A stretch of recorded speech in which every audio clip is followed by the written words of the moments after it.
Bismillahirrahmanirrahim. Assalamualaikum warahmatullahi wabarakatuh. Perkenalkan, nama saya Ahmad Faisal. Saya dari Universitas Islam 45 Bekasi, program studi pendidikan agama Islam. Pada kesempatan kali ini saya akan membahas tentang buku ajar bahasa Arab kelas 11 Madrasah Aliyah Kurikulum 2013, yang dimana video kali ini untuk memenuhi tugas saya dalam mata kuliah materi agama Islam di madrasah. Langsung saja ke pembahasannya. Nah, yang selanjutnya di sini ada pembahasan tentang apa yang saya paparkan dalam video kali ini. Yang pertama di sini ada deskripsi buku, yang kedua ada metode belajar, yang ketiga ada strategi pengajaran, yang keempat ada deskripsi isi materi, yang selanjutnya ada kelemahan buku, dan terakhir ada kritik serta saran. Nah, yang pertama di sini ada deskripsi dari buku bahasa Arab kelas 11 Madrasah Aliyah Kurikulum 2013. Yang pertama ada buku ajar ini menggunakan bahasa Arab ya disertai bahasa Indonesia, belum menggunakan bahasa Arab dari keseluruhannya. Karena apa? Karena tujuannya adalah untuk memudahkan pelajar yang belum memahami bahasa Arab. Yang kedua, yaitu buku ajar bahasa Arab kelas 11 Madrasah Aliyah karangan Kemenak ini memenuhi syarat dari dasar-dasar materi pembelajaran, yaitu dari segi kebudayaan. Walaupun menampilkan lebih banyak kebudayaan Indonesia Islami daripada kebudayaan Arab Islami, tetapi setiap materi yang terdapat kebudayaan telah sesuai dengan tujuan pembelajaran dan umur pelajar serta pemahamannya. Dan dari segi bahasa, dalam buku ajar ini menggunakan bahasa dengan bahasa Arab pada umumnya dan yang sering dipakai.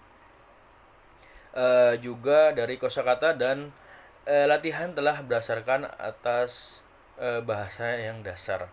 Yang ketiga, buku ajar bahasa Arab kelas 11 Madrasah Aliyah karangan Kemenak ini mengandung standar isi yang telah sesuai dengan bagus. Maka dari itu cocok untuk peningkatan pemahaman pelajar tentang bahasa Arab. Yang selanjutnya di sini ada identitas buku tersebut. Judul buku Bahasa Arab kelas 11 Madrasah Aliyah Kurikulum 2013. Penulis buku yaitu Rizna Rianti Sari. Tahun terbitnya buku pada tahun 2020. Penerbitnya Direktorat KSKK Madrasah dan Direktorat Jenderal Pendidikan Islam Kementerian Agama RI. Yang selanjutnya ada metode belajar atau pengajaran dalam buku ini. Yang pertama di sini ada al-istima, yaitu mendengarkan. Yang kedua ada al-qiraah atau membaca. Yang ketiga ada al-qaidah atau kaidah-kaidah. Dan yang keempat ada al-kitabah, yaitu menulis. Dan yang kelima ada al-kalam, yaitu berbicara. Langsung saja. Deskripsi isi materi, yang dimana buku ini terdapat 6 bab yang membahas tentang bahasa Arab, dan di setiap bab-babnya ini saya akan bahas secara garis besar pada video kali ini, dan satu bab yang saya akan bahas secara detail.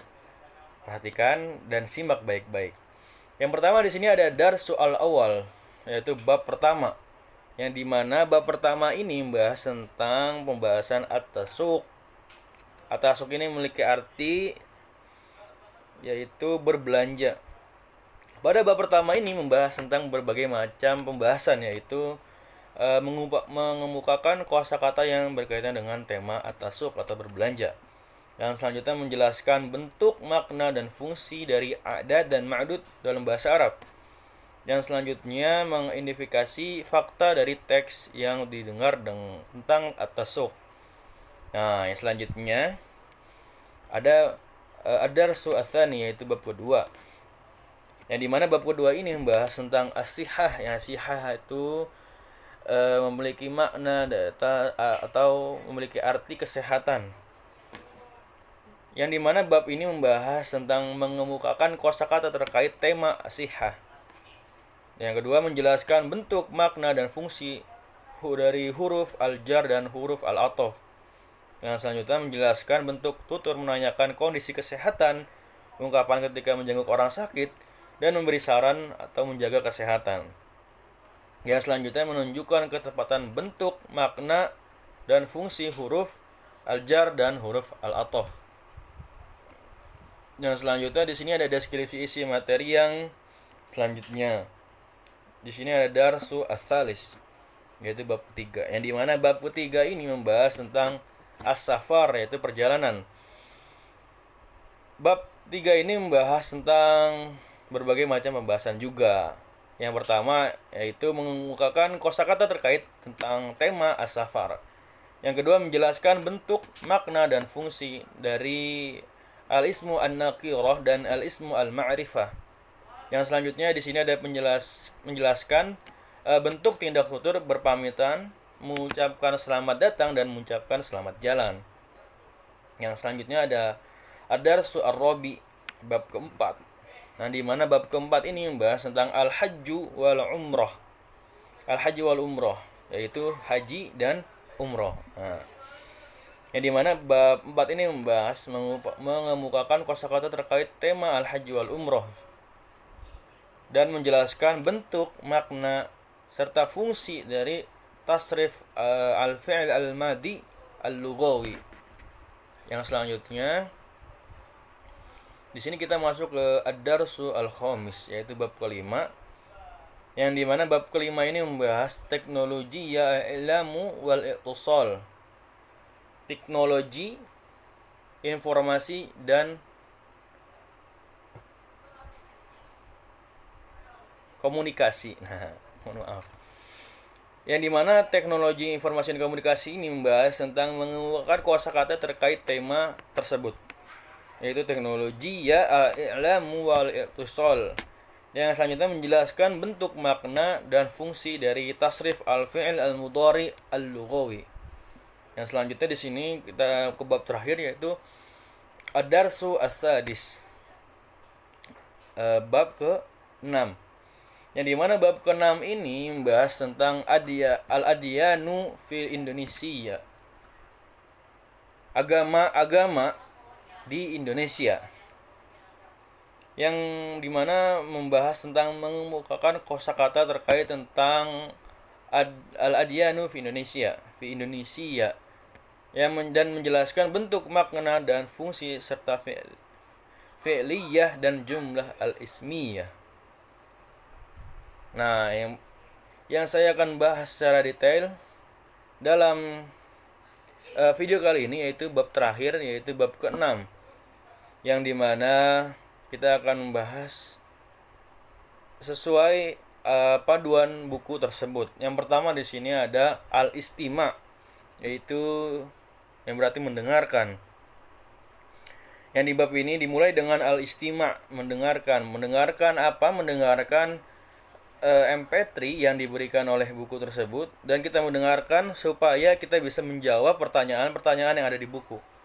Contohnya, yang pertama di sini, ma huwa Masjidul Istiqlal? Apa itu Masjid Al-Istiqlal? Kita bisa jawab dan dengan jawaban yang ada di MP3 atau pendengaran yang dikasih oleh buku tersebut. Yang kedua di sini, aina yaqa'u hadzal masjid? Di mana letaknya ini masjid ini, gitu kan. Kita bisa menjawab pertanyaan-pertanyaan ini dengan mendengarkan apa yang dikasih dari buku tersebut. Yang selanjutnya di sini ada al-qiraah. Qiraah itu membaca. Yang dimana buku ini mengasih bacaan tentang bertema tentang al-adyanu fi Indonesia, tentang bacaan-bacaan tersebut yang harus kita baca, dan ada pertanyaan-pertanyaan yang harus dijawab, dan jawabannya itu ada dari bacaan-bacaan yang telah dibaca tadi. Yang selanjutnya ya ini al-qawaid, qawaid tentang kaidah-kaidah tentang pembahasan setiap bab. Yang dimana bab ini menjelaskan jumlah fi'liyah dan jumlah al-ismiyah. Yang berarti kaidah pada bab ini menjelaskan tentang jumlah fi'liyah dan jumlah ismiyah. Yang pertama, Misal, contoh, yusolli al-muslim. Jumlah kama fil misal, kalimat seperti yang ada di contoh itu sama yang dinamakan al-jumlah fi'liyah. Kalimat fi'liyah. Nah, jumlah fi'liyah, kalimat fi'liyah ini sama dengan al-fi'lu ditambah al-fa'il. Jadi jika mufrad muzakkar ditambah mufrad atau musanna atau jama' harus muzakkar. Dan yang selanjutnya jika mufrad muannas ditambah dengan mufrad atau musanna atau jama' yang muannas pula. Nah, yang kedua jumlah ismiyah. Misal, contoh, al-muslimu mujtahidun. Al-jumlah kama fil misal, kalimat seperti yang ada di contoh itu sama dinamakan al-jumlah al-ismiyah. Kalimat ismiyah. Jumlah al-ismiyah ini terdiri dari mubtada ditambah khobar. Nah, jika muzakkar maka mufrad ditambah mufrad. Mufrad sama mufrad. Muannas. Nah, lain jika muannas. Jadi sama dengan mufrad sama mufrad, musanna sama musanna, jama sama jama. Nah, yang dapat disimpulkan bahwa jumlah fi'liyah adalah kalimat yang terdiri dari fi'il, kata kerja, dan fa'il, subjek atau pelaku. Dan jumlah ismiyah adalah kalimat yang terdiri dari mubtada dan khobar. Nah, itu dari qawaid. Yang selanjutnya ada al-kitabah atau tulisan. Yang dimana pada bab ini menyuruh untuk memerintahkan untuk menulis kembali tulisan apa yang ada di buku. Nah, begitu. Yang selanjutnya ada al-kalamu. Al-kalamu ini berbicara artinya. Yang diperintahkan dalam buku ini yaitu ada al-hiwar. Hiwar itu percakapan. Al-hiwaru ma'az-zamilik, percakapan bersama temanmu. Maksudnya percakapan yang diaplikasikan bersama teman. Mungkin seperti itu. Bab 6 yang saya bahas pada video kali ini. Langsung kita next ke selanjutnya. Nah, yang selanjutnya di sini dari buku Bahasa Arab kelas 11 Madrasah Aliyah kurikulum 2013 pasti memiliki kelebihan dan kekurangan dalam buku tersebut.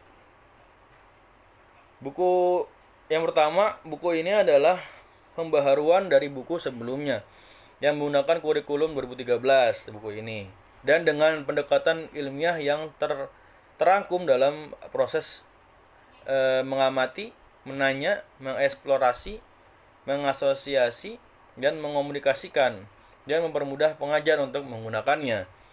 Yang selanjutnya, buku ini mengedepankan bahasa Arab yang sederhana, sesuai dengan kemampuan siswa dalam bahasa Arab dari segi pembedaan jenjang pendidikan mereka. Contoh dari Ma'had Islam, SMAIT, atau sekolah umum lainnya. C. Buku ini mengambil judul bacaan Islam yang sederhana dan tidak jauh dari materi pembelajaran siswa yang terdahulu. Contoh kesehatan dan penjagaan yang benar, kebersihan dalam Islam. Yang D. Dalam menjelaskan kaidah-kaidah. Buku ini menggunakan dua cara, yaitu qiyasiyah dan istiqoriyah. Apa sih qiyasiyah? Qiyasiyah yaitu menjelaskan kaidah dengan cara memberikan penjelasan kaidah di awal dan kemudian memberikan contoh-contohnya setelahnya. Dan begitu pula sebaliknya. Istiqoriyah yaitu menjelaskan kaidah dengan cara memberikan contoh kaidah terlebih dahulu, kemudian disusuli dengan penjelasannya.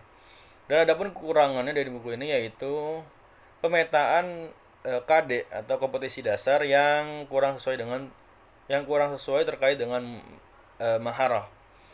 Yang kedua adalah penjabaran indikator dan tujuan yang tidak mengacu pada KD atau kompetisi dasar. Yang selanjutnya di sini ada kritik dan saran dari saya pribadi.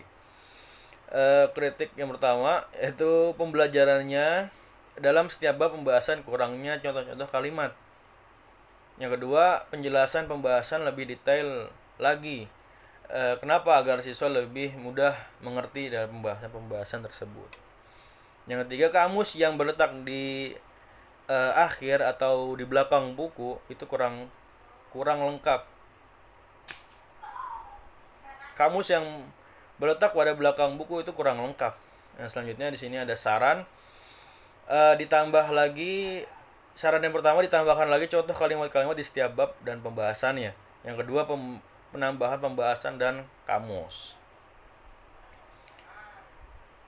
Nah, mungkin sekian dari video saya pada kesempatan ini.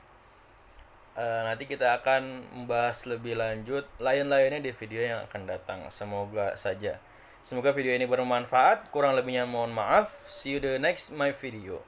Assalamualaikum warahmatullahi wabarakatuh.